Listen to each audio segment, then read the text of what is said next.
Hey guys, how's it going? Brittany Baldi here with another brand new episode of Boss Babes. I am so excited to be on here.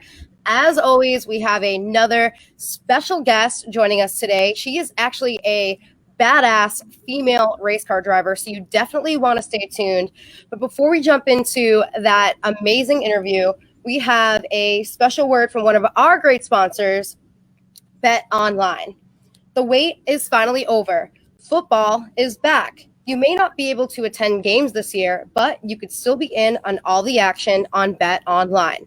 Bet Online gives you more options to wager than any other place online. Head to betonline.ag. Again, guys, that's betonline.ag today and take advantage of all of their online sign-up bonuses. Bet Online, your online sportsbook experts. So again, guys, they are your Bet Online online sportsbook experts. You want to hit them up if you guys are into watching sports and betting and wagering. That is definitely the place to check out. Without further ado, we have Amber here. How are you, girl? Hey, good. How are you guys doing? I am so thrilled to have you on here. So we have Amber Balcaen with us. She is a female professional race car driver. She actually grew up in Canada, which I think is so amazing. And you grew up in Winnipeg. So what was it like growing up in Winnipeg, in Canada, being the only child? So Canada's pretty chill. There's not a lot of racing that goes on there either. We do have a hometown dirt track, but again, racing isn't super popular in Canada. So I actually spent most of my time racing in the northern states, like North Dakota, Minnesota, even in go-karts when I was 10. I had to travel to race up north down south. And yeah, it was really fun. When I wasn't racing, I was following my dad, watching him race, and that's kind of what it was like as a kid, just always being at the racetrack. And I know you mentioned going on the racetrack with your dad, which we are going to touch upon shortly. But before we even jump into that, I want to hear a little bit more about your earliest years. So I know, obviously, growing up in Canada, you probably had some fun dishes that you like to make around the holidays. I know that was one of your fun facts that I asked you about. What were some of your favorite dishes, or Canadian dishes, should I ask, that you like to cook? The food in Canada is so good. That's one thing I miss. I mean, there's so many cool restaurants here in Charlotte and everything, but in my opinion, like, Winnipeg food is the best. There's everything from just like Tim Hortons to really nice cuisine. Foods, I mean, poutine is like your classic Canadian dish. Just the food in general, I think, is so good there. Pierogies is kind of one that I find a little bit more popular in Canada. I love pierogies. And yeah, it's just all good food. It sounds delicious. I know you mentioned poutine. I've actually never tried it before, but having interviewed a lot of professional athletes in my time, a lot of the ice hockey players love poutine. What do you like to put on your poutine? Is it just the gravy and the cheese, or do you like to add meat on there? How do you like your poutine? And is there a special restaurant in Canada that you would hit up to get your favorite poutine? Honestly, just classic fries, gravy, and cheese. That's all you really need. The cool part about the home track that I grew up at, they actually sell poutine in the grandstand. So I pretty much every race, after the races, I get some poutine. So it sounds like poutine is one of your game day eats, which we will obviously hit upon towards the end of the show. So I love the fact that you grew up right in Canada, and you mentioned that you enjoy poutine and you enjoyed traveling. What were some of the places that you enjoyed traveling as a kid, even before you started racing? Honestly, everywhere I've traveled has mainly been the States, just because of racing. Like, I've got to experience, I think I've been to over 30 states now, all because of racing. And unfortunately, I haven't been to that many places in Canada because of it. But I don't really have a favorite. I love going down to Florida every winter. The weather's always beautiful. Honestly, I love North Carolina. I love living in Charlotte. I moved here 4 years ago, and I definitely could see myself living here for the rest of my life. And since you've moved to North Carolina, what are some of the restaurants that you have learned to love here? I'm actually right here in the state as well. My boyfriend is actually from Winston-Salem in North Carolina. So I've spent a fair amount of time here this summer. Where do you like to go out to eat when your boyfriend, or should I say fiance, is in town?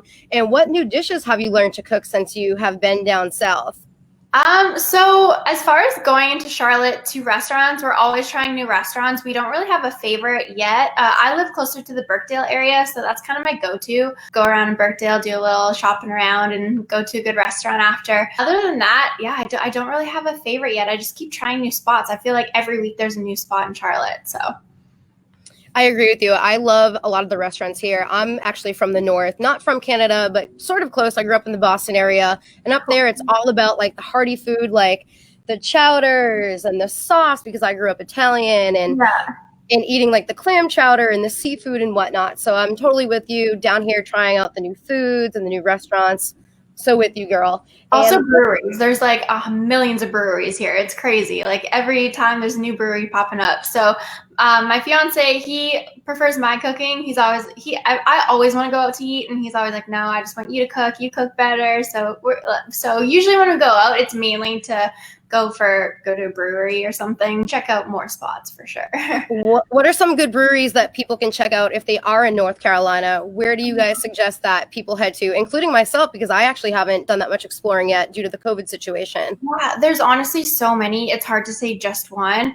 Just Google breweries, and like honestly, I think there's over 100 like in the Charlotte area, and you can't really be disappointed with any of them. My boyfriend and I are actually planning on going to the Childress Winery this weekend. Yes. So I don't know if you've been there yet, but I have multiple times. You've been there multiple times. I'm a big fan of trying different types of wine, so I'm looking forward to it. It looks gorgeous. And if you have any special wines there that I should try, whether it be the red or the white, give me some tips. I think we're going there on Saturday.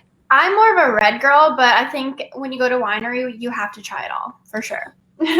I'm with you. I'm probably going to try a little bit of everything, but I know we've been poking the bear a little bit about racing and the fact that you grew up in Canada. You guys are now listening to Amber Balcaen, and she is a female professional race car driver, but she actually comes from a long line of race car drivers. So I know right off the bat that your dad is obviously a racer. Before we even talk about your father, I know that your uncle was a sprint champion, and also your grandfather, Lou Kennedy Sr., is in the Racing Hall of Fame. I believe he got inducted in 2011 up in Canada. So let's talk a little bit about your family racing history. You obviously come from a long line of racers. Your grandfather obviously dominated in the sport. Your uncle sounds like he did very well. And your dad, I believe, is still racing as well. So give me the background history on your long line of dynasty racers. Yeah, so I grew up racing in a racing family, obviously, and it all started with my grandfather, which is actually my mom's father. He grew up racing sprint cars, and so when my parents met, they actually met at the racetrack because my mom's brother was racing against my dad.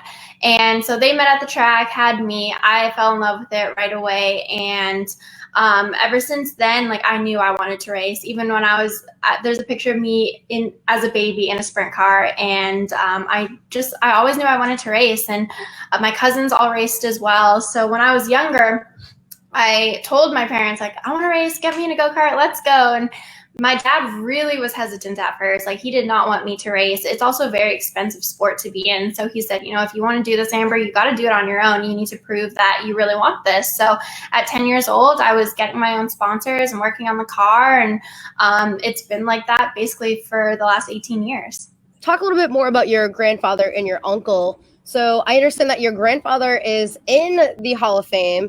How did he come about getting into the sport of racing? Because it sounds like he was probably the first one in the family to start racing. Or did somebody inspire him to get into the sport? How did he become so great? And what is it like having family members be in the Racing Hall of Fame?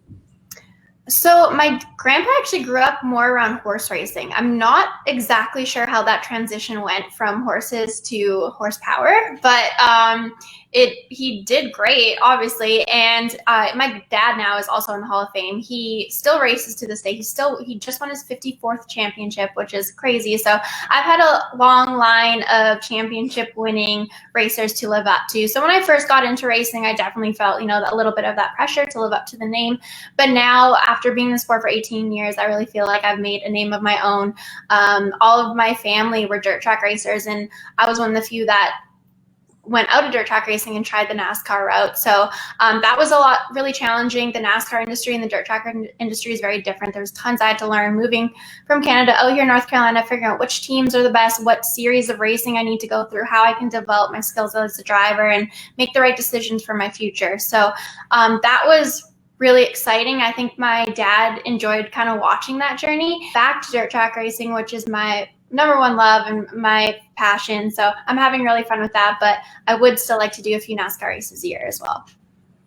That is so amazing. I love hearing about how your parents essentially met on the racetrack, had you, and you obviously come from such a long line of talented racers. Now here you are, the next generation female up and coming pro athlete, which I cannot wait to continue to follow your career. Like we've been speaking about, your dad obviously inspired you into the sport, as did your whole family, it sounds like. So your dad drove number 10. I'm assuming he probably still drives number 10 unless he switched that over.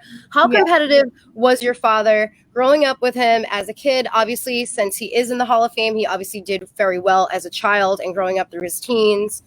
But what was it like watching your dad race, being such a young woman? I was always super intense when it came to watching my dad race. Like if he did, like me and my dad are really, really similar, which is great because we get along really well because of it, but we also like butt heads a lot because of it. So when he said to me, like, if you want to race, you kind of got to do this on your own, I think it was a good thing because in racing, you see a lot of family members kind of butt heads because most of the time it's wealthier parents supporting their kids through racing, where that was not the case for me. I'm a rare case that my parents were like, you have to do this by yourself. So I think that was good for my overall development and for my career. I learned to be a businesswoman, and my parents kind of just sat back and watched me. I mean, my mom's my biggest cheerleader. She loves watching me race. It's nice that they kind of just let me be me and pursue the career and the roads that I wanted to pursue. I love hearing all about the fact that you grew up at such a young age, following the sport, and here you are as that young female pro racer. You guys are now listening to Amber Balcaen. Again, she is a female professional race car driver. Stay tuned because we are going to be touching upon her racing professionally shortly. But I want to hear a little bit more about your childhood. So as a kid, not only did you get into racing at the age of 10, but as a kid, you danced, you cheered a little bit, you did some taekwondo, and then obviously you got into racing at the age of 10. What was it like getting into go-karting, I believe is what you started racing with when you were younger? What made you want to jump into a go-kart of all the different race cars that there are out there? So go-karting is typically kind of the first step in wanting to be a racer. You know, I have a lot of people reach out to me saying, how do I get into racing? How do I start? Where do I start? Because racing is such an expensive sport, it's better to start on the lower ranks and kind of move your way up to see if it's something you even want to do, because it's a lot of money to invest in. Where go-karts is going to be the least or the most cost effective, the least amount of investment, and it's more of kind of a hobby to see how you want to progress, if this is something you actually want to do. Because like most sports and like most athletes, you need to be 100% in. And if you're not 100% in, then it's probably not the right choice for you. And that's, I think, something that my dad wanted to see from me in making me do it all kind of on my own. And so why go-karts was, it was kind of a test really to see, okay, can you do this and can you be good at it? And if so, then you can move up if that's something you choose to do. So started in go-karts, moved to mini sprints or lightning sprints, as some people call it, which is just a smaller version of the bigger sprint cars, which I then raced after that. And that was my ultimate goal, was to race sprint cars. That's what my grandfather raced. That's what my uncle raced. My dad raced it for a little bit, and my cousins too. So that was something I always really wanted to do. I got to do that. And after I was successful in the sprint car, that's when the NASCAR diversity program reached out to me and kind of opened my mind to what else was possible for me in racing. And that's kind of what led me to Charlotte and led me to the NASCAR world. I love hearing that you not only are a female race car driver, but you also are a businesswoman. I did read some articles on you, and obviously you just mentioned it as well, that you did not necessarily come from a wealthy family. You had to do it on your own. And you actually would sell like stickers and put all your money together so that way you could race when you were a kid. Can you give some more backstory before even getting involved with the go-karts?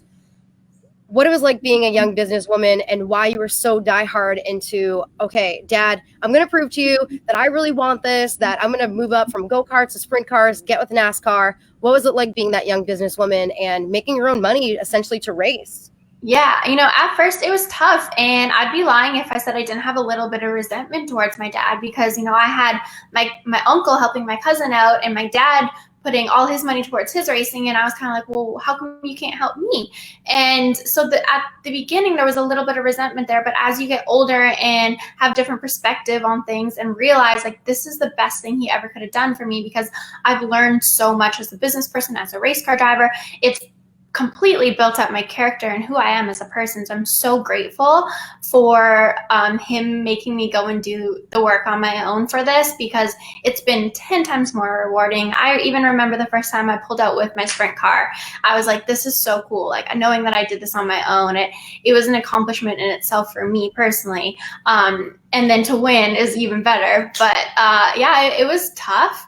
But like I said, I'm so thankful for it. I now manage all my own social media, sponsorship, marketing, personal service agreements. Like I do all the business side of it, and I really enjoy it now. Like it's fun for me. I like being busy, and I like being on top of things, and I love communicating with people and talking. So it all kind of worked out for the best, I think.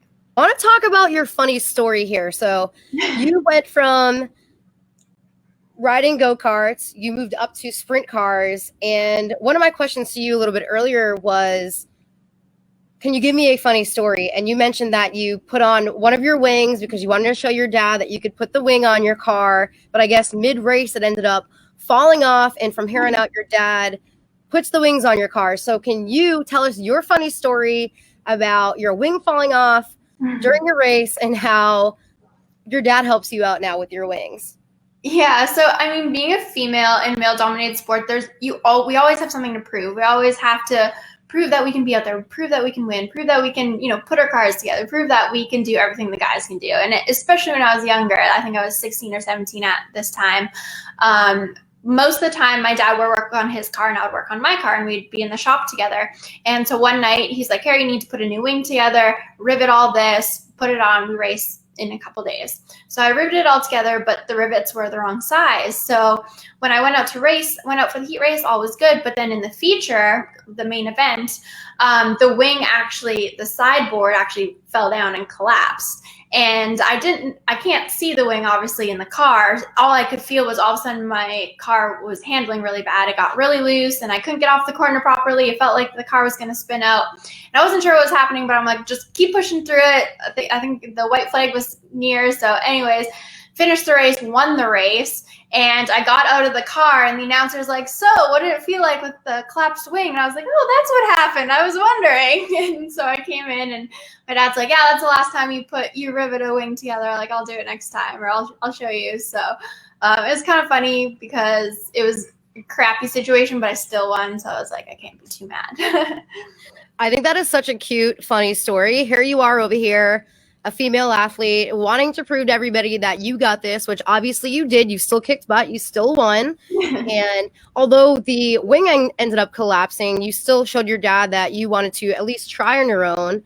And I honestly give you so much credit for being a female race car driver, because I watch the sport sometimes and it can be dangerous. And we will talk about it a little bit later, but there's crashes, people roll their cars, you can get burned. So literally give you all the credit in the world for not only wanting to put the wing on by yourself, but also racing in such a male-dominated sport. I actually loved this Instagram post that you recently put up, and it actually goes right along with everything that we've been talking about. The fact that you are with your dad, the fact that he sort of coached you through everything that you have learned alongside with your family and how he's motivated you. So one of Amber's most recent posts, if you look on her Instagram, she posted up her car and it says, "I grew up watching my dad race with the red number 10. I wanted to be like daddy. I purposely never had pink on my cars. I didn't want people to know I was a girl, just a driver." So I absolutely loved that quote. What does that mean to you to be a female driver? And why did you feel so much that you had to prove that you could race as a female, especially when you were younger?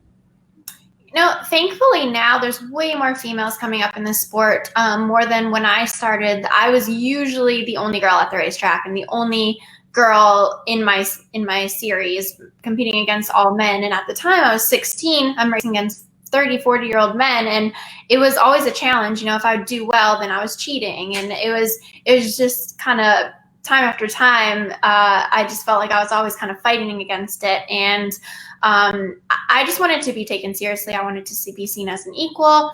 And I didn't want people to label me as like a female driver. I just wanted them to see me as another competitor. And some people totally got that and some people didn't. For the most part, female drivers just usually aren't taken as seriously, even though most of us do everything we can just as much as the guys to prove ourselves on and off the track. And I think the more I won and the better results I had, I slowly gained that respect. But there's still always people that don't believe women should be in racing and don't believe women are good drivers. And I mean, it is what it is. When you get older, you just kind of realize you got to do what's best for you, and you can't let the opinions of others dictate the decisions you make for yourself. So I always knew I wanted to race. I knew that I had potential and I just went for it. And I think as a female in a male-dominated sport, I'm grateful for it because even though it has cons, also has pros. The fact that I do have this platform to be, a positive influence and empower other young women to chase their dreams, whether it be a race car driver as well, or a football player, or dentist, like whatever you want to do in your field. I just want them to know that with hard work and determination, they can go for it. And that is some excellent advice. And I almost found it interesting that it's not only just the female race car drivers that are, not that you guys look down upon for driving, but female drivers in general. I feel like we always have that stigma of women aren't good drivers. Did you see her do this? Did you see her do that? So I'm not even gonna front. I'm a terrible street driver. Like my fiance is like, I don't want you to drive because you're a terrible street driver. But I think that's because when I'm in the car, I'm so focused and I'm just focused on racing and hitting my marks and passing the guy in front of me or keeping the guys behind me. And when I'm in a regular vehicle, I'm just like so nonchalant, like la-di-da-di-da. Like I mean, I think I'm a pretty good street driver, but my fiance is like, no, you're terrible. So he's like, you're better on the track. I think that's super interesting. So you're maybe not the best street driver, but obviously you kill it on the track. And speaking of the tracks, I wanted to ask you, do you have any favorite racetracks that you want to talk about? Is it the one in Charlotte? Is it ones in Missouri? Do you go to the one up in Connecticut? Where do you like to travel to the most? And do you have any favorite racetracks that you have raced in the past? Or also, do you have any racetracks that you wish that you could race on in the future? Yeah, definitely. So this year was really cool because it was my first year in a dirt midget car. So it's similar to what I raced before, a sprint car, but it doesn't have the wing on top. So the way that the car handles and drives is completely different. So it's been a completely new challenge. And the series I race is a national series that goes all over, mainly the Midwest. And so every single track I've been to this year was new for me. It was completely different. So I got to learn. And going to new tracks is always fun because it's like trying new food. It's like, ooh, do I like this one? Is it good? Is it good to me? Am I good with it? Like, it's exciting, exhilarating, but I definitely do have a favorite track. And it's in Grand Forks, North Dakota. That's where I grew up racing go-karts, and then I race sprint cars there as well. It's called River City Speedway. I call it the Bull Ring. It's a really fast, high bank quarter-mile track that is just so much fun and so much adrenaline and just gets your heart and blood pumping. And as far as tracks that I want to race in the future, Eldora has always been on my list. There's some tracks on my series that we went to, but it rained out, so we didn't get to. Tri-State Speedway was, or I think it was Tri-State, yeah, was one of them. So yeah, there's lots of tracks. I just want to be able to race the most tracks as possible. So I think that is a amazing situation that you are in right now, where you are so young that you probably will get the opportunity to race at a lot of tracks. And I think it's really cool that one of your favorite tracks to race at is the one that you basically started off racing at in North Dakota. And my next question would be, are there any people that you enjoy competing against currently? Do you have any specific people that you like to compete against, and who do you wish to compete against in the future? As far as competing against like certain drivers, I don't think I really have like a bucket list for that. For me, it's more about just competing in the higher series with really competitive drivers. Like I know that I could go to certain series and really excel, but I rather put myself in really challenging positions where it makes me better. And the series I raced in this year was super competitive. And I know that the better drivers that I race against, the better driver it's going to make me. So I just always like to put myself in kind of more challenging positions to make myself better. You don't really necessarily have a specific list of people that you want to race down the road, but you are, it sounds like, ready and geared up to do those races when they come your way. Please, guys, stay tuned. You guys are now listening to Amber Balcaen. She is a female professional race car driver. We're going to be tapping into more of her career and feats and the dangers of the sport very shortly. But before we get into that, I have a quick little advertisement for one of our other great sponsors, and they are called Roman.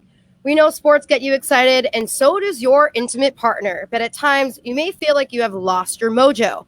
Talking about erectile dysfunction isn't easy, but with Roman, it's easy to talk about. It's healthcare professionals who can prescribe real medication. It's simple, safe, and totally discreet. With Roman, you can get a free online evaluation and ongoing care for ED, all from the comfort and privacy of your home. A healthcare professional will work with you to find the best treatment plan if medication is appropriate. Roman will ship it to you with free 2-day shipping. The whole process is straightforward, simple, and discreet.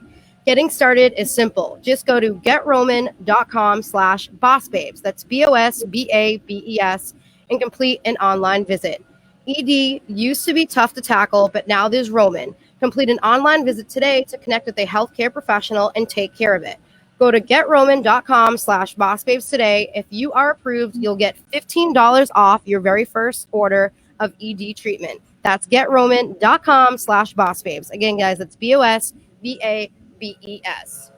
So we're going to jump right back in here with Amber. So Amber, training to be a driver, obviously it is a little bit dangerous, and you can obviously get some injuries in the sport. I know you are currently recovering from an injury. So let's talk about that injury that you recently just suffered, a concussion and a collapsed lung in Missouri, correct? What was that whole situation like? I've had quite a few bad wrecks before, especially when I was racing mini sprints and sprint cars. Any open wheel dirt car is super susceptible to flipping and to getting upside down and unfortunately getting hurt. When I was on pavement racing NASCAR, you know, my mom was so happy because she's like, oh, this is so much safer. It's cleaner. Everything's good. And then when I was like, yeah, I'm going to go back to dirt track racing, she was freaking out because it is a little more dangerous. So I've had, I'd say 3 to 4 like pretty bad wrecks where I had concussions. But this past year, I had the worst crash of my racing career by far. I ended up, like you said, ended up in the hospital for 3 days, had collapsed lung, severe concussion. My burns are pretty much all healed up now, but you can see there and then up there. Yeah, it just took a really, really bad tumble. I don't remember the crash, so I can't really explain exactly how it happened. And the video of it kind of cut halfway through, but went really high up in the air, multiple flips, landed in a fence, and it was just a bad wreck. It was the first time that I'd been in the hospital and the first time that I seriously considered being done with racing. And I've never said that before, but it was bad. And it took probably 2 to 3 weeks for me to lift my arms above my head like that. It took me 2 to 3 weeks to be able to walk like more than 5 minutes. So the recovery was a lot more extensive than I thought. I thought I'd be back racing about a month, but it took me 2 months to recover. But I did get back in the seat this year. I had 2 races, and my last race was actually the best of my season. So it was good to come back with a positive result, a strong finish, and all healed up. Let's talk a little bit more about your recovery process. I know you just showed me your scars. Is there any type of time that you need to take off from racing? Are you just doing this recovery yourself? Do you have to go to rehab facilities? What exactly is it like doing this type of healing processes before you can actually get back on the racetrack? Yeah, so like I said, I was out for 2 months. The biggest concern was the concussion. You don't want to mess with your head. Your head controls everything, right? And if your head's not right, and because the cars I'm in are so susceptible to flipping, I need to know that my head's good enough to, if I go back in the car and flip again, I'm not going to be brain damaged. So for me, it was just I read a lot about concussions. Dale Earnhardt Jr., NASCAR driver, he has a book. I listened to his, learned a lot about concussions. I went to physical therapy. So they kind of helped with, because the the main problem was with my neck and my kind of trap area. Like right here was sore for pretty much those full 2 months. It was probably 2-3 weeks before I started racing that I started to feel a little normal again. So just getting all my muscles right, my body right, my strength back up. I work out really hard in the gym just because I feel like physically women don't really have the muscle that men have. So I've always worked extra hard in the gym to make sure that I'm strong and fit enough to be in the car. So I lost so much muscle in those 2 months of rehabbing, of course, because usually I'm working out at the gym 5 to 6 days a week, where I didn't really do much for over a month. So that last month was all about getting my strength back up. I can actually show you here. I have a racing simulator. I use that a lot for the visuals to make sure my equilibrium was all good. The first week after my concussion, I was nauseous, throwing up every day. So just making sure visually my head was okay with that. And then the first time back in the car, just seeing if, if I still had it, if I was scared or felt comfortable, or it was quite the process. I think mentally I was really good, which mentally sometimes is the toughest part for athletes when going through concussions and rehabbing. But I had my fiance there taking care of me and just tried to keep upbeat and positive, and worked really hard to physically be back and be ready for it. Recently mentioned that you have that racing simulator. What exactly is that whole racing simulator? Does it give you the feel of with the clutch, or is it kind of like a video game where you can see what the track might look like? You get to select your different tracks. What exactly is that racing simulator, and how important is that in your recovery process currently? Yeah, so the iRacing, or the racing simulator, is connected with a program called iRacing, and iRacing takes the tracks that we race at. Not every single track is on there, but a majority of them is, and we're able to, it acts as a simulator. So it's not like my bottom is like moving. I can't feel obviously what the car is doing because it's stationary, but it's a really good practice for visuals and getting an idea of what the track's going to look like, kind of what it's going to do when it slicks off, like where there might still be some tack or traction. So it definitely helps in the visual, and then just kind of getting comfortable with the feeling of everything. But of course, nothing is like being in the actual race car. It's still different, but it does help quite a lot just to, again, get the visuals back and kind of training your mind to get used to seeing that again. Well, we wish you the best of luck in your current recovery. And obviously you have triumphed through different types of pain and injuries over the years. In 2016, you became the first Canadian-born female to win a NASCAR sanctioned race. So let's discuss that a little bit. Obviously, you are a young female athlete, professional race car driver. What is it like being named the first ever Canadian-born female to win a NASCAR sanctioned race in 2016? It was really cool back in 2016 when I did it. But for me, it's just once I accomplish one thing, it's like, okay, what's next on the list that I need to achieve? So I find that I've only kind of scraped the surface of what I actually want to do and achieve in this career. So it was a great achievement. Of course, I worked really hard for it, and it felt great at that moment, but I wanted to use that as momentum to keep building and building and building in my career. Unfortunately, like I spoke upon before, with motorsports, it's so heavily reliant on financials that if you don't have the sponsorship backing, you can't keep moving up. And to move up in NASCAR, you basically just need more money. You need more sponsorship. And after that accomplishment, I kind of figured that it was going to come really easy. I was like, oh, like I did this history making. I'm going to get all the sponsors coming to me now. I'll move up the ranks and it's all good. Unfortunately, it didn't work like that. And it's still really, really tough to find sponsorship. Like I said before, most people in my position come from money or wealthy families or know someone who is able to financially back them. And when you're not in that position, you got to work a million times harder. It doesn't matter how many races you won or how good you are on social media. I mean, all that helps, and I use all that to my advantage. But at the end of the day, you need to secure that sponsorship to race. So that's something I continually work on every single day. And if I can get the funding, then that helps me get the achievements that I want on the racetrack. She is rehabbing right now from an injury, and she is also looking for sponsors. So if you guys are into the racing world and you are considering getting into the sport, just know that yes, it can be dangerous, and yes, it can be costly. So definitely look into racing, everything that goes along with it. It'll be really fun though. It also looks like it is a lot of fun. When I was younger, I used to race around go-karts. Like, we would go to like the local little kids arcade, and we would have go-karts there. So yeah, I love the fact that you are making a career out of it. We have been poking the bear a lot about NASCAR and racing. So we also know, or a lot of you guys should know, that Amber was also on the hit CMT TV show Racing Wives. So I want to talk all about Racing Wives. I was actually a big fan of the show. So that show actually launched in 2019. I hope that there's a second season. I would assume that something happened because of COVID, that they're not doing another season currently. But let's talk all about you being on Racing Wives. What was your experience like, and how did you actually get chosen for that show?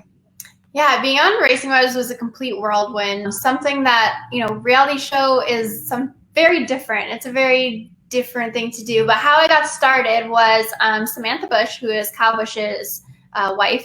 Kyle Busch is NASCAR champion in the Sprint Cup series, Monster Energy series. And basically, when I moved down here, I kind of started a relationship with her. I did some modeling for her boutique, and I was like, you know what, if I can get my foot in the door here, maybe it can lead to other things. And that's kind of exactly what happened. She called me one day and was like, after actually I won in the NASCAR race, and was like, I really want a female driver at KBM. I think you're perfect for it. Let's talk.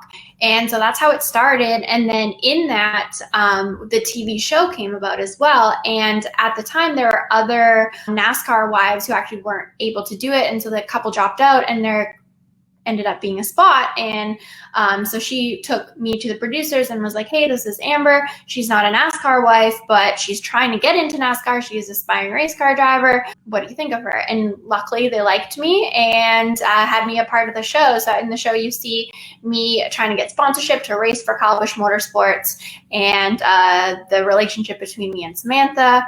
And it was interesting. I did love watching your friendship with Samantha Bush unfold on the show. She seems like a very nice, warm-hearted, kind-hearted woman. I remember watching a quick clip. Actually, I rewatched it the other night with my boyfriend before interviewing you. There's a clip of Samantha Bush talking to, I believe, her sister-in-law about her wanting to sign you, and the sister-in-law saying something like, well, have you ever seen her race in person? And Samantha Bush was kind of like, no, but I kind of like her personality, and I've seen her highlights, and I know what she can do. So I kind of loved the fact that Samantha Bush was like, I really want a female race car driver. I really love this girl's personality, her look, her vibe. She obviously looks like she can kill it on the track. So let's talk a little bit more about your relationship with Samantha Bush. And did you ever end up getting to drive under KBM? And I actually recently watched a really cool clip of her on her Instagram, because I do follow her. She made a sick closet that has like an elevator in it. Yeah. Like a full blinged out, like her wedding dress is displayed and everything. So Samantha Bush looks like she has it going on. Good for her. But what is it like working under Samantha Bush? What is your relationship with her, and do you currently still do anything with KBM? When we filmed the show, we actually started filming the show in 2018. So that is when I was in talks with KBM about racing for them. And the show aired in 2019. So for 2018 and some of 2019, I actually did 2 races with Kyle Busch Motorsports. So I did get to race with them. But again, because of lack of funding, that's why I wasn't able to do more with them. And then for this year, 2020, basically I was trying to figure out, I have this amount of sponsorship. How can I race the most with it? And what is going to be best for my future? And for me, I just wasn't racing enough, and I wanted to be on the track as much as possible. So that was why I made the decision to go back to dirt track racing. Also, just like I said in the beginning of the interview, dirt track racing and NASCAR are 2 completely different industries. The way that things work, the people, it's just very different. And to be completely honest, I just wasn't enjoying myself. I wasn't having a lot of fun. I was struggling all the time to get the sponsorship to be in the car. And then when I was in the car, I felt like I was so behind the 8 ball because I only got to race once or twice a year or be in that car. And pavement was still relatively new to me because of my dirt background. So I was always having to make the most of like this every opportunity I got because they are so few and far between in NASCAR, and everything's very corporate and very political, and it just, like I said, I just wasn't having fun anymore. And the whole and I kind of forgot, it's one of those things where why did you start? It's like, well, I started because I love driving race cars and it's fun and I enjoy it. And some of that was kind of taken out and my love wasn't as strong. And so going back to dirt track racing this year, like it just reignited everything. I know where I'm meant to be. I know where I'm supposed to be. With Samantha and Kyle, their son, now is just starting to get into go-kart. So he's racing those and they're focused on him. So I think it all worked out for everyone.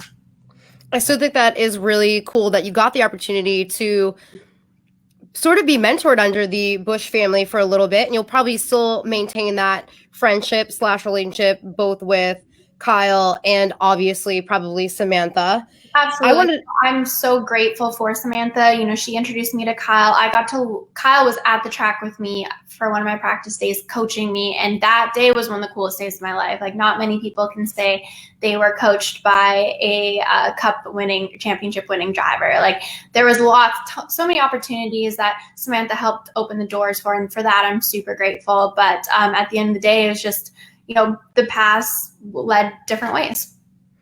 Are you friends with any of the other cast members? I absolutely love following Whitney and Mariel. I think they were two of my favorites to watch just because they have these like fun, bubbly personalities. We they were at the vineyard because Whitney's husband, Austin, their family owns Childers Vineyard. So they were there a few weeks ago and I went up and had some wine with them and caught up. And it's always good seeing those girls. They have the energy they have and the like light they bring and like you just feel pumped up all the time. Like you can't not have fun with them. They're like so crazy and wild and extra. And like, it's funny because like my hometown friends, they think I'm extra. And I'm like, you guys don't know extra until you're with Whitney and Maryland. I mean that in the best way. Like I love those girls so much. They're awesome. I'm glad you answered my question for me because my next question was, are they just as energetic in person as they are in TV? Yes. I do know that their background is that they used to model and they're NFL cheerleaders. So they are former NFL cheerleaders. So I understand why they have that fun, bubbly personality. Yeah, I know. I always get that question too. It's like, are they the same in person as they are? And I'm like, yeah, they're the exact same. Like that's them. I don't even know if you're able to talk about it right now or not, but is there a potential season 2 in the works for Racing Wives? So we don't know, and that's the honest question. I have been talking to the producer here and there on they still want to do season 2. With COVID, it definitely put a kind of a strain in things. So we're still in the waiting game. It has been over a year, so that kind of makes me have a little less hope. But I know with COVID, lots of things have been at a standstill. So we're just kind of like you guys and just waiting and seeing what happens and just waiting for a call to say yes or no. Well, I'm going to be sitting here rooting for season 2 because, as you know, as I just spoke about, I loved watching the show. When I saw the advertisement for popping up, I was like, I need to watch Racing Wives. I've been a big fan of watching shows like Wags and watching shows with like Kristen Cavallari and her husband. So when Racing Wives came out, I was like, I need to get into this. And that's one of the reasons why I had you on the show is my show right now, the podcast, BosBabes, because I just loves like your vibe and your energy. You guys are now listening to Amber Balcaen. She's a female professional race car driver. I'm your host, Brittany Baldi, with the BosBabes podcast. Please stay tuned. We have a lot more to talk about. We're going to be speaking all about the fact that Amber is also engaged to a professional athlete. He plays professional football. He also played a little bit of professional basketball back in college. So stay tuned. We have another quick little ad that I'm going to pop up right here. Our good friends over at Green Team Junk Removal. I absolutely love them to death. Fred Cullen is actually the owner. They're up in Massachusetts. If you guys need anything hauled away, please call Green Team Junk Removal. They are following all the COVID protocols currently. If you need something removed from your home, from your business, they will show up. They will remove that item for you. And part of the items that can be salvaged actually get donated to local charities. So if it can be salvaged, it does get donated. And if not, they just get rid of it in an eco-friendly way. So again, Green Team Junk Removal, the phone number is 508-361-0519. Again, guys, that phone number is 508-361-0519. So we're going to jump right back into it with Amber. So Amber, not only do you play professional sports yourself, you are that race car driver, but your fiance that you have known since high school also plays professional sports. Before we even get into the fact that he plays football, I want to hear how you guys met. So I understand you guys met back in high school. So obviously he also grew up in Canada as well. Yeah, so we're from the same hometown. We actually grew up like 7 minutes away from each other, which is pretty crazy. He only went to high school for the last year, so grade 12. And so we were only together for 1 year in high school. But I was in a different relationship. He was in a different relationship. So like obviously we knew of each other, but that was pretty much it. I will say though, when I saw him, I'm like, he's the best. He's the most attractive guy I've ever seen in my life. Like it was instant physical attraction for sure.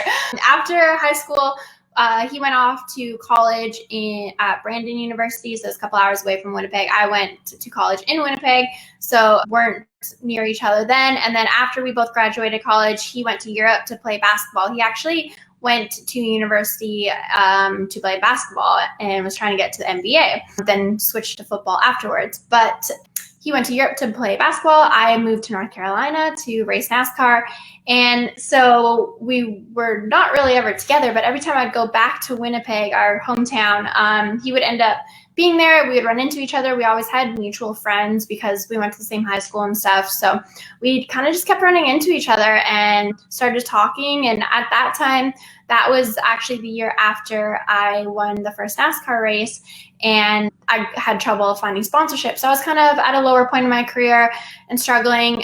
He was also at a lower point of his career and struggling. So we were actually there for each other just as friends first and really connected on that level of kind of what we were going through as athletes and just trying to make each other feel better and lift each other up. And like I said, started as friends and long distance too. So I wasn't expecting a romantic relationship out of it because of the distance, but I mean, when love calls, it calls. It almost sounds like your relationship was fate because going to high school together, every time you went back home, you guys sort of bumped into one another. And I actually enjoyed watching your relationship unfold a bit on the TV show Racing Wives, which we just spoke about.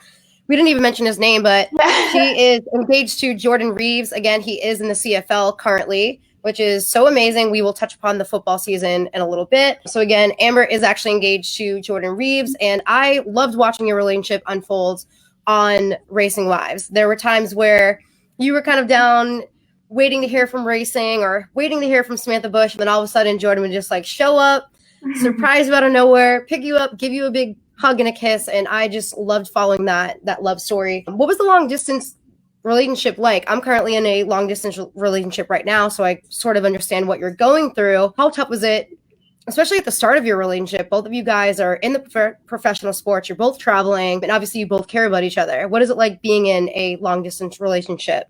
Yeah, it was really hard at first because you love someone, you want to be with them all the time. But my big thing when we first started dating was I was like, my career is number one right now. Racing is my main focus. And whatever I need to do to move forward on this and progress is what I have to do. And he was totally game for that. And he was on the same page. So it was nice because the long distance allowed ourselves to still focus on our careers and do what we need to do as individuals while still being able to be there for each other.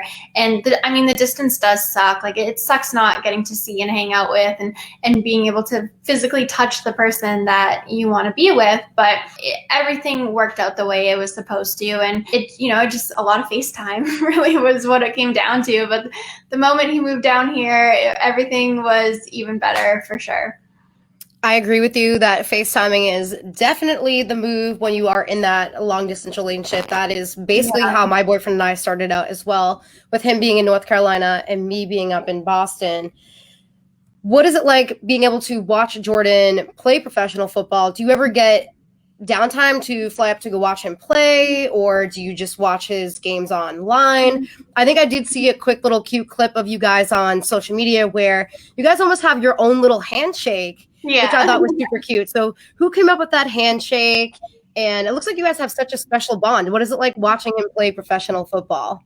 I get so excited watching him play. Like I always say, other than racing cars, it's my favorite thing to do because I still get adrenaline from watching him play. And the team he plays for is the Saskatchewan Roughriders, and they're kind of known as like the Patriots or the Cowboys of NFL. Like they're a super passionate team with crazy fans. And so like when I go to the games, the energy is just outstanding. And I love watching him play, like running down the field or running into guys. Like I get so jacked up, like I get so pumped. So I love watching him play. I've always really liked football, so that was just a bonus, I guess. It's really nice dating someone who has, you know, similar mindset and goals and values and mission that you do, because we get each other, you know, whether we're up or down, we get it. Whether we had a good game, good race, bad game, like we understand. So I think that definitely helps a lot. I was able to watch him play because when he was playing, I wasn't racing a lot. And then this year, because of COVID, they actually canceled the CFL season. So he's been able to come to all my races as well. So it kind of has always worked out that it worked out for us when like one of us is having a better year, the other one, so we can go back and forth and watch each other. So it kind of worked out. But hopefully 2021, he'll be playing full time. I'll be racing full time and we can just get after it. I feel like 2021 is the year for everybody. I think I kind of lightly mentioned a little bit earlier too. I'm kind of going through the same situation where my boyfriend isn't really playing baseball right now either. And I'm kind of having a down period with my career where I'm able to just focus on my sports podcast, which I'm very grateful for. But I'm hoping in 2021, he's back to playing baseball. I'm back to being on court with the basketball team and whatnot. Can you give us some details on your engagement? Like, how did he propose? Was it on vacation? Was it back home? Can we see the ring? Yeah, I didn't clean it, so, but. Ooh, girl, it's blinging. He did well. Because we're both in sports and athletics, the mayor of our hometown knows the both of us quite well. And so he actually reached out to the mayor and was like, I'm proposing to Amber. I got to do it big. Like, let's go. So originally there's this landmark called the Golden Boy in Winnipeg. He wanted to do it there, but the mayor was like, I can't even get up there. So that's not going to happen. But so he ended up doing it at the Manitoba Human Rights Museum, which is this beautiful museum in the center of Winnipeg that looks over the whole city. And to add on that, and that was through the mayor's doing. So that was pretty cool. And then to add on that, one of our really good friends, his name is Brett, he's a videographer, and he had Brett fly down here months before the engagement and did like a little video shoot of us here in the Lake Norman area. I thought he was just coming here for vacation. He told us that he's like, hey, I need to make a love story for this wedding show that I'm doing. And he had this elaborate story that made it all believable. And then when we went back to Winnipeg, he's like, you know, the video's just not really finished. I need a different ending. So when you guys come back, if we could film, that'd be great. And we're like, yeah, for sure. Like, you're a friend. We want to help you out. Like, whatever you need. The time when we went back to Winnipeg, I hadn't seen all my friends and family in a while, so I decided to throw a Halloween party. So we just had fun with all our friends and family. And the next day was when we were supposed to do this video shoot. I was really tired. We had a lot of fun that night. And I called Brett and the videographer, and I was like, I'm really tired. Like, we got to do this today. He's like, Amber, we have to do this today. Like, get ready, go shower, put on makeup, let's go. When I showed up, I thought it was a video shoot, but it was actually an engagement. So that's how we got our engagement on video, which was really cool. But yeah, like I said, he went all out. He did good. I absolutely love this love story. It sounds like you guys started off obviously just as friends, met in high school, have been there for each other ever since. It obviously built up into that whole love friendship, and here you guys are engaged. Do you guys have any future wedding plans? Are they put off because of COVID? Are you guys going to be getting married in Canada? Are you going to do like a little pre-party down here in North Carolina? Can you share some details with us? Yeah, so we are planning to get married in January in Winnipeg in Canada. Everything looked great, and until last week, they just said that they're going back to phase 1, gatherings of only 5 people. So we don't know like what's going on. I've just been trying to keep positive, take it day by day. That's all we can really do. There's a lot out of our control right now. So I really hope we're still able to get married in January, but if not, we'll just have to push it to another date. Well, best of luck to you guys. I love hearing all about the racing, the engagement, and the wedding. Do you have any future racing plans? Obviously, we already discussed you are currently looking for sponsors and you are doing different types of racing.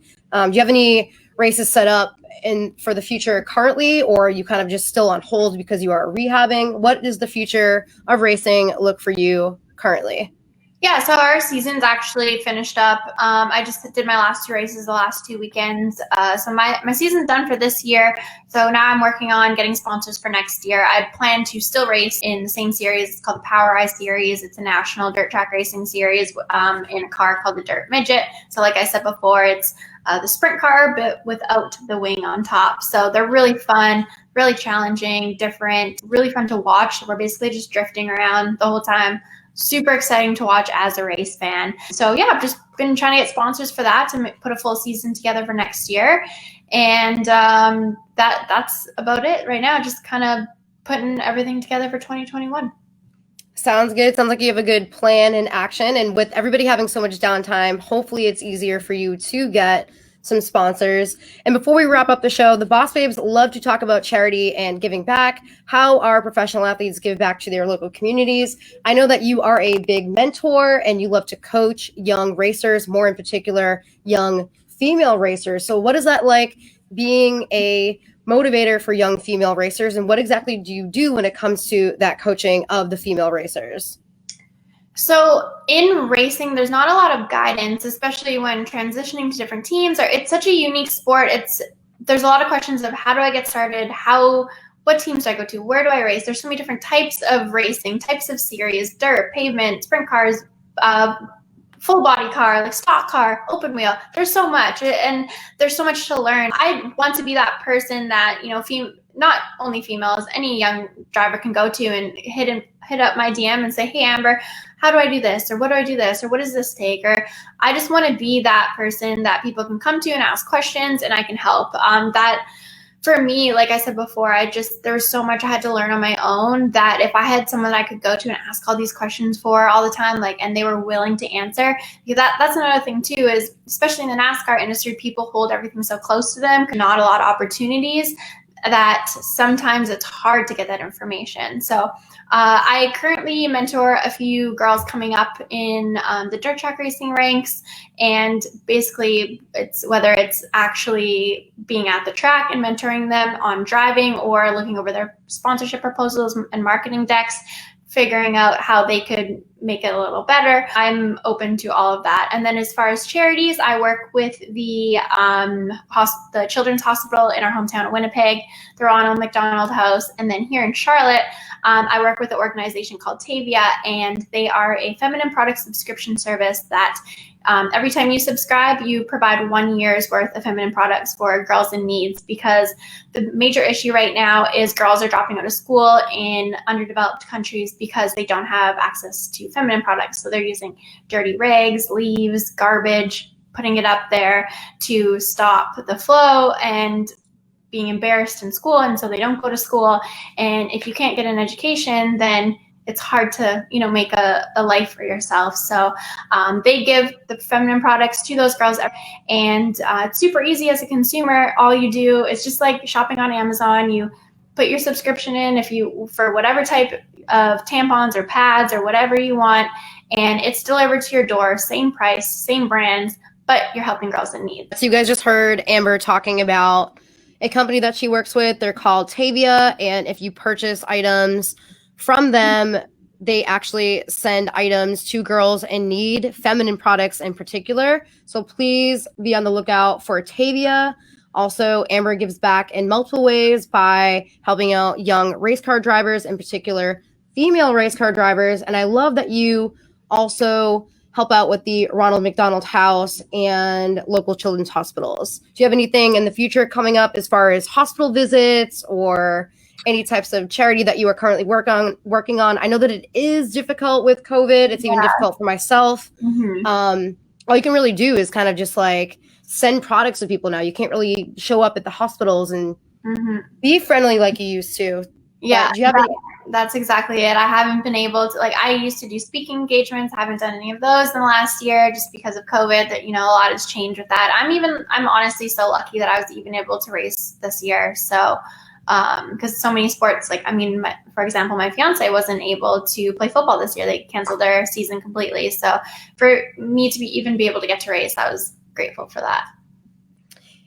Love what you are doing. I love that you are a female athlete. Before we wrap up the show, last but not least, we're going to talk about game day eats and some positive pop. So when you are watching your boyfriend play football or getting ready to watch a NASCAR race, or maybe you're just sitting around watching the Celtics play some basketball, what are some of your favorite game day eats that you either like to eat or make for yourself? What do you guys like to cook? What are some of your game day eats? So we're pretty healthy eaters for the most part. We eat very nutritious, but we definitely still like to eat our pasta, our pizza. My kind of race day meals usually pasta if I can get it in, or just a really, really big breakfast, like a veggie omelet with some toast and hash browns. On race day, I'm usually not too hungry, so I try to get as much food in early on as I can. I know Jordan, my fiance, is the same way. As far as like just kind of watching Sunday night football or something, it just depends what I'm in the mood for, honestly. Like, I love food in general, so all food's good. All food is good. And your positive pop, do you have a positive mantra that you like to say to yourself, or do you have something on your phone posted up that when you're feeling down, you like to read it? Do you have a favorite song that you like to get pumped up to? What is your positive pop? I'm really into affirmations. I personally just really love everything about the universe, and you know, I just believe that gratitude is the kind of key to everything, the key to happiness. Actually, today, this morning when I was showering, getting ready, I was listening to Andy Frisella. He is the owner of First Form, which is one of my sponsors. He has his own podcast, and he was talking about happiness and the formulation or equation to happiness, and basically said that it is discipline plus purpose plus gratitude equals happiness. And I really, really liked that. It really spoke to me today. So every time I get this question, I answer something different, because every day, you know, we're learning something new. But I really liked that as well. That is some excellent positive pop. And Amber, I have enjoyed speaking with you. Hopefully I can talk to you again in the future. Maybe have both you and your fiance on here. Talk about your relationship, talk about both of your careers, maybe after the holidays. I want to wrap up the show. Again, thank you so much. Where can people follow you on social media? You guys can follow me at Brittany Baldi on all forms of social media, and of course at the BosBabes. We are on Spotify and iTunes as well. We have so many great shows on there and so many amazing guests. But where can we find you, Amber? You can find me on Instagram, Twitter, and Facebook at Amber Balcaen 10. So it's AmberBalcaen, and then the number 10. Amazing. Well, thank you so much. Best of luck next season, and I hope to chat with you soon. Thanks so much for having me on. Appreciate it. Thank you.